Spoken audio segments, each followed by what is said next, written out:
Hello there, Mandy here. Restorative Grief with Mandy Capehart is not just a podcast. It's also a book, a free online grief group, and a one-on-one private coaching practice. If you are interested in learning more, visit mandykapehart.com to find out how restorative grief can help you heal heart, mind, body, and spirit. Welcome back to Restorative Grief with Mandy Capehart. You are listening to episode 194, titled Avatars After Death.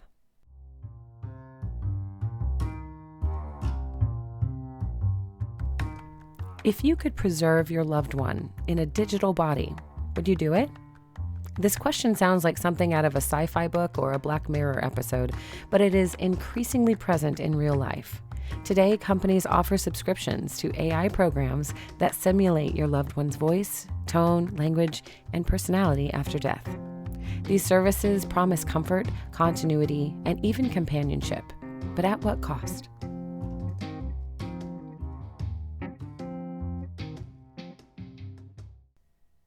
Grief is already a space filled with complexity and contradiction.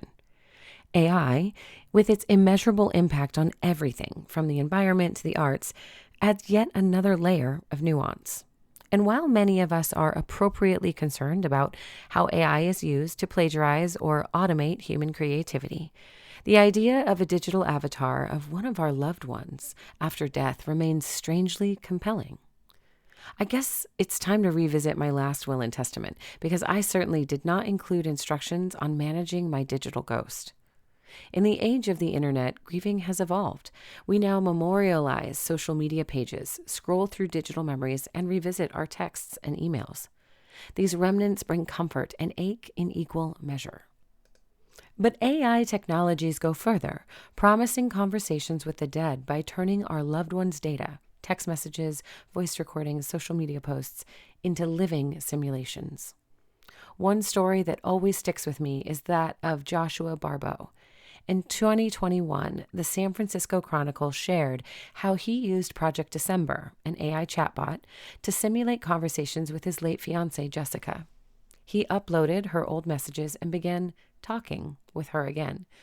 The bot responded in her voice, her tone, her humor, and personality reconstructed through language. Joshua said at first it helped him grieve. But reading through their exchange, I felt a deep dissonance. The experience was undeniably powerful, but also chilling. Was that Jessica, or just digital code wearing her face?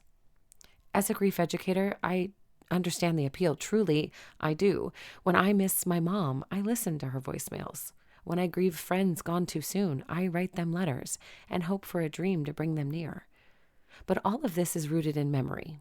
Imperfect, beautiful, aching memory, not in simulation.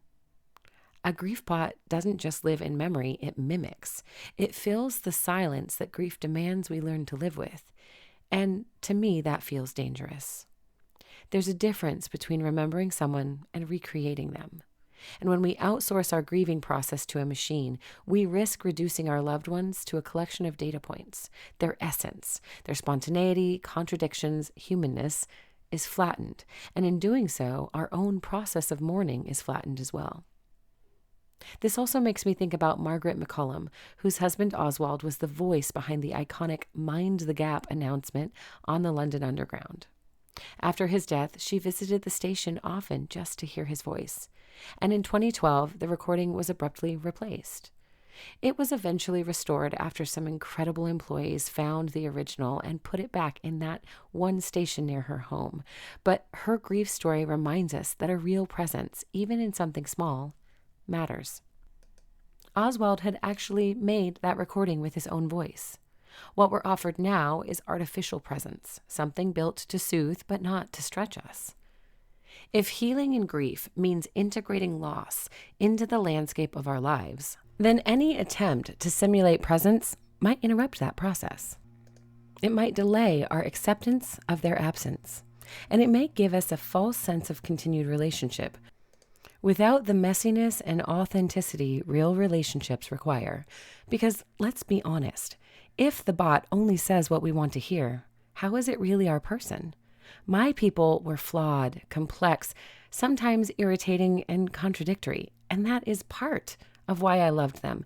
There's dignity in the full picture, but these avatars, they're only shadows, programmable comfort. And while that comfort might feel good, especially in the acute stages of loss, I worry it's a form of emotional displacement, a way to avoid the grief work that helps us metabolize pain, grow in self-awareness, and move toward wholeness. And when we simulate the dead instead of honoring them, what else do we lose? Well, we lose mystery. We lose the liminal, tender edge of grief that keeps us human. We don't lose our emotional expressions outright by engaging with these avatars, but we do minimize them. We shrink our grief to fit the comfort of a make-believe conversation. In seeking that fleeting balm, we may sideline the raw, unfiltered truth of our mourning for something more manageable. And this is where my concern sharpens. When we simulate human interaction, we risk reducing our loved ones to code, flattening their complexity, polishing their quirks away, and sanitizing their contradictions for the sake of digital ease. The result isn't remembrance, it's emotional displacement.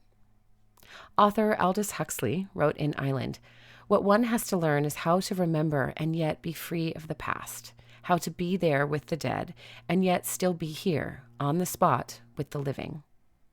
That's the invitation of real grief processing, the aching pull of memory without being consumed by it.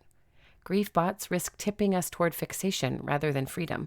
They might offer what feels like presence, but it's performative. They offer a voice, but not volition. Again, in his imaginary utopian novel, Huxley warns us, we have always chosen to adapt our economy and technology to human beings, not our human beings to someone else's economy and technology. But what happens when that choice flips? When our deeply human processes, grief, memory, and healing, are reshaped to serve subscription models and artificial emotional ease? We begin to mistake that simulation for real connection. We adapt our sorrow to suit the algorithm. Author and psychotherapist Francis Weller, in The Edge of Wild Sorrow, speaks directly to this distortion. He says, "We are made and remade in times of grief, broken apart and reassembled. The work of grief is soul work." And that's what I fear we're giving up, the breaking, the reassembling. I know that's the very part we want to get away from, but it is a deeply embodied process of our being, and we are inevitably going to be changed by loss. No bot can rebuild or remake us. It can only reflect back the pieces we uploaded before the fracture. Even Barbeau, when asked about his experience with the AI version of Jessica, said, quote, "I've been trying to decide whether this is healing me or deeply disturbing me." That tension matters. And if we bypass that disturbance for the sake of comfort, we bypass the meaning of it too. So no, I don't think grief bots are the solution. Not for me, not for those I love, and not for a culture already desperate to avoid its own shadows. We need a space to ache, to remember without reconstruction, to feel the real contours of our sorrows. Grief deserves space for depth, not simulation. Your love is real, and your loss doesn't need to be made palatable through programming. While AI may offer a sense of closeness, we risk replacing the messy, sacred work of grief with something tidy and false. True grief is not a glitch to fix or a discomfort to eliminate. It is the evidence of our love and of our capacity to grow around what we have lost.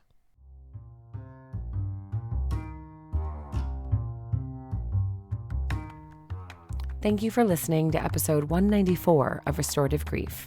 This shout out goes to my friend Marty from the streets of Twitter, who reminded me it was time to speak on the impact of AI in the world of grief literacy. I've long thought about writing something, but just hadn't gotten there yet, so thanks for the push, friend. And I realize this conversation is a sticky one. If you're like me, waiting to figure out what you think before you speak, good. Important conversations should set us back on our heels, asking us to think critically before putting our wholehearted yes or no into motion. Now, I don't want to shame anyone who finds AI chatbots to be a resource, but I do want to lovingly invite you into connection with real people online. And the Restorative Grief Project is a perfect place to find compassionate humans ready to respond and treat you with the dignity and compassion you need as you grieve. Find a link to the Restorative Grief Project in the show notes, as well as a link for our Patreon and other free or paid resources to support your grieving process with intention. Shout out and thank you as well to all my patrons. You know what a resource you are for this work. And if you're new to the show, you can learn more about what we do at mandykpart.com. Be sure to subscribe for a fresh episode each week. And as always, before we go, one last thing. Please remember, the only solution for grief is to do the work of grieving. Thank you for listening. I'll see you next week.